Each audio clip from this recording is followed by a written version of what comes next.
Nakikita mo ba ang bombang ito? Marami ang nagtatanong paano kung gamitin ang mga bomba para pasabugin ang mundo.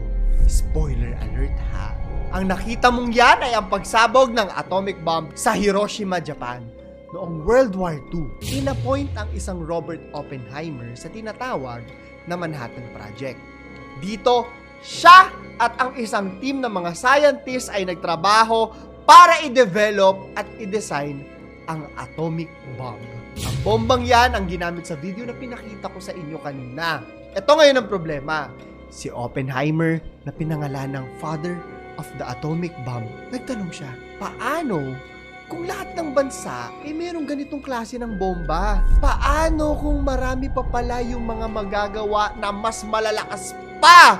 Ano ang mangyayari sa ating lahat? Magkakaroon ba tayo ng kakayanan na pasabugin ang mundo? Si Robert Oppenheimer ang nagbigay niyan. Hindi ko na pahahabain pa to ha kung tatanungin nyo ko kung dapat nyo bang panoorin ang pelikulang Oppenheimer. Ang masasabi ko lang sa inyo ay oo, napakaganda nito. I-discuss niya yung moral dilemma, guilt, destruction ng mundo na nakapaloob sa paggawa noong atomic bomb. Napakahusay na direktor ni Christopher Nolan. Isa akong panatiko. 3 oras halos ang palabas at punong-puno ng mga diskusyon sa moralidad na ginagawa ni Oppenheimer.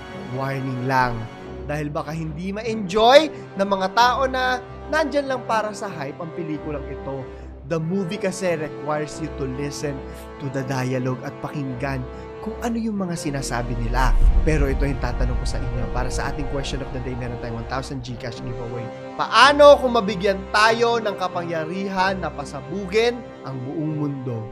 Ano sa tingin mo mangyayari sa susunod na digmaan? I-comment mo sa ilalim at pumunta ka na sa aking YouTube channel para sa mga kwento na katulad nito.